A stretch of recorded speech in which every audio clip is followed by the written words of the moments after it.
a most unprecedented period in our nation's history and our lifetime. The coronavirus pandemic is currently the greatest threat to humanity, and none of us had a roadmap of experience to help navigate these uncharted waters. This is, however, not the first time a disease of epic proportions brought the world to a standstill or shut down entire economies. If we take a longer look at history, it will remind us that we were caught in a struggle for survival about 100 years ago. The Spanish flu of 1918 infected 500 million persons, or about 1/3 of the world's population at the time. Unlike today, there were no effective vaccines available to arrest the spread. By the time it had run its course in April 1920, it is estimated to have killed as many as 100 million persons. Despite the availability of safe and effective vaccines today to help end this current pandemic, many are taking these life-saving pharmaceuticals for granted. Some are delaying receiving their first shot, while others are outright refusing to accept the vaccine despite clear scientific evidence to support their safety and efficacy. We are actually in a race against time to stop the virus from developing more variants and claiming more lives in the process. There is therefore no time to wait. The more people who are vaccinated, the sooner we can eliminate the virus. The pandemic is like a fire about to engulf your home. You must use the vaccines we have available now to put out the fire before it consumes you and your family. Turning a blind eye to reality does not eradicate the problem at hand.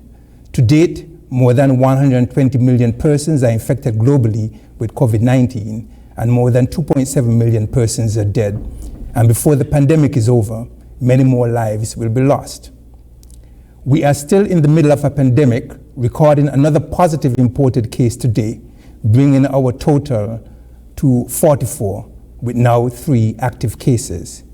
We, however, have the tools to prevent the spread of this deadly virus and to limit the death toll by simply following the instructions based on science and acceptance of a vaccine that we know is safe and effective. Who is responsible for leading the fight? The virus threatens every element of society, including public health, social and political affairs, sports, education, trade and economics, agriculture and food security, industry and employment.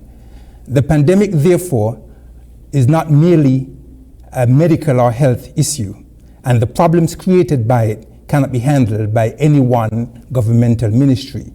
The Ministry of Health cannot and should not therefore be expected to be the only sector tasked with remedying the crisis. It requires the whole of government. So what is the whole of government approach? The whole of government approach means different government agencies with varying mandates working together to combat the common enemy, the COVID-19 virus that threatens our lives and our livelihood. We therefore here have all the major ministries involved in fighting, including the Ministries of Health, Finance, National Security, Education, Sports, Labor, Industry and Commerce, Agriculture, Tourism, and Legal and Justice.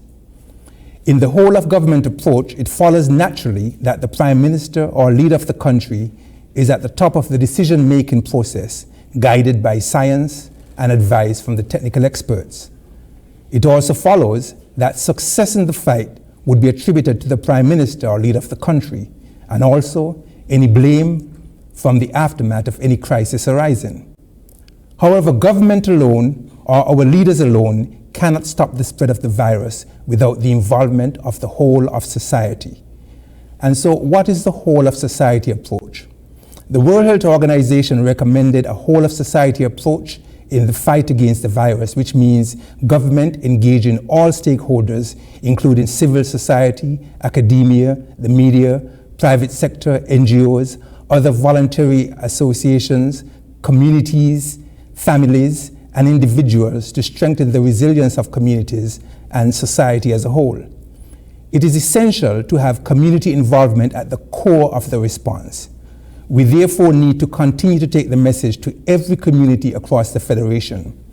I was happy, therefore, to have been engaged in a number of these community education campaigns in Boyd's, St. Johnson Village, and St. Paul's last week, and I look forward to participating in another in Otley's on Thursday this evening, as the Prime Minister just mentioned.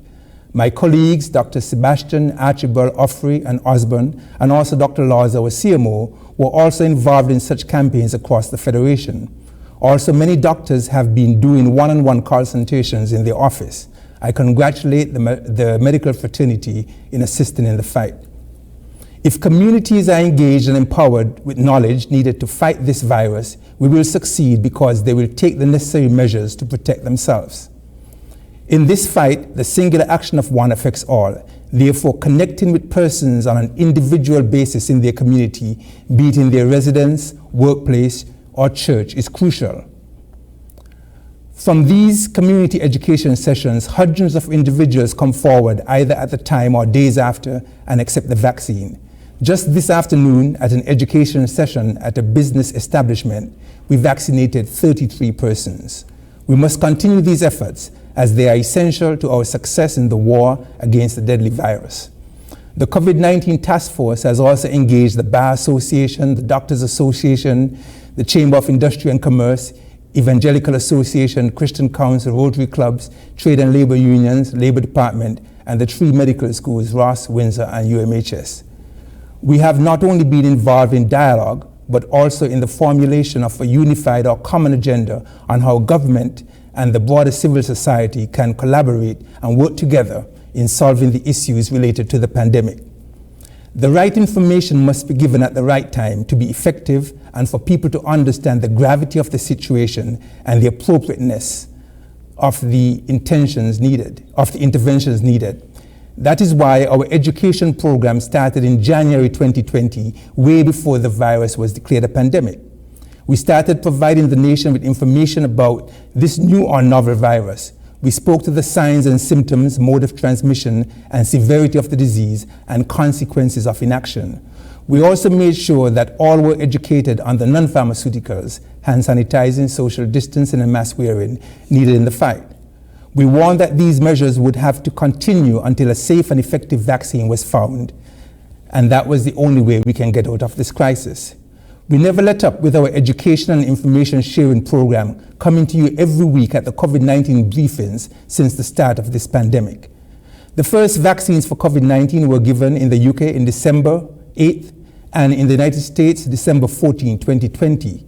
The rest of the world began to have hope that vaccines would be available for all as the pharmaceutical companies began to step up their production.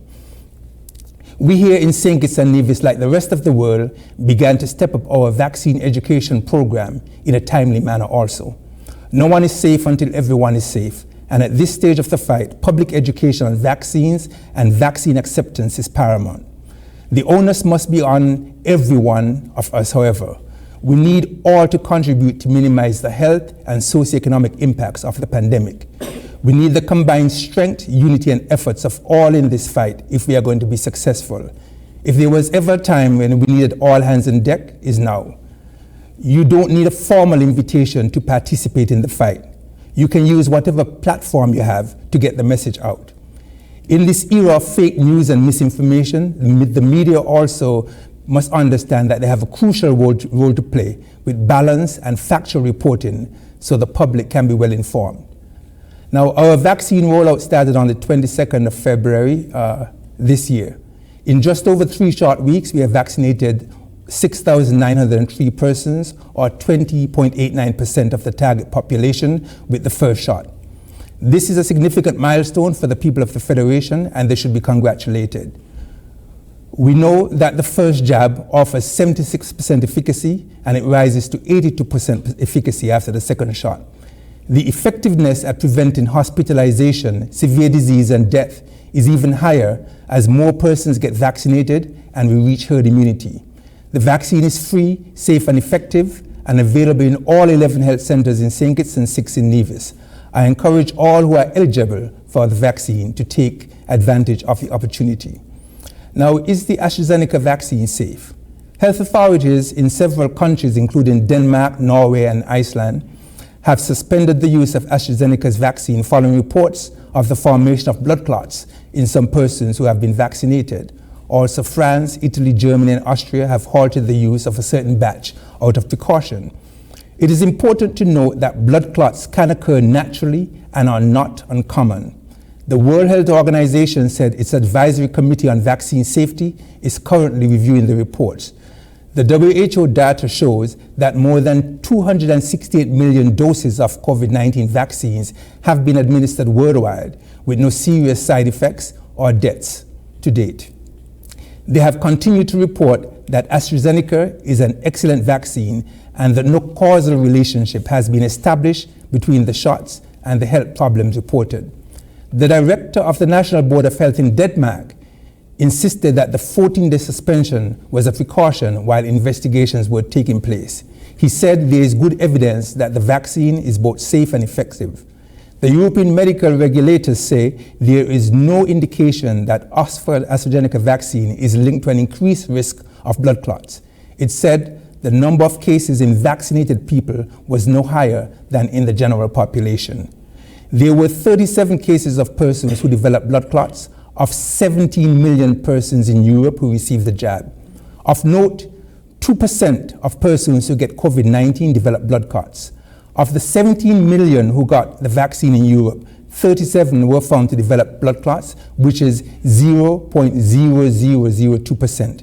In other words, currently, you are 10,000 times more likely to get a clot from the disease than the vaccine if it was associated with the clots. This is why they say the benefits outweigh the risk. AstraZeneca released their report on Monday the 14th of March stating, and I quote, "A careful review of all available safety data of more than 17 million people vaccinated in the European Union with COVID-19 vaccine, AstraZeneca has shown no evidence of an increased risk of pulmonary embolism, deep venous thrombosis, or thrombocytopenia in any defined age group, gender, batch, or in any particular country." The World Health Organization also on March 14th said there is no evidence that the incidents are caused by the vaccine, and it is important that vaccination campaigns continue so that we can save lives and stem severe disease of the virus. My final advice: the recent breach at one of our quarantine facilities is a cautionary tale. Despite all the hard work we have done in containing the virus, everything can be lost by the actions of a few irresponsible individuals. We all must work together to keep our country safe. We must not hesitate and get vaccinated because despite all of our efforts, the virus will keep coming as it did today, and we'll soon hitch a ride into our community and we can have community spread. The vaccine, however, is guaranteed to protect you. It can prevent you from getting sick, from getting severe disease, from being hospitalized, and more importantly, from dying. I thank you. Thank you so much, Dr. Wilkinson.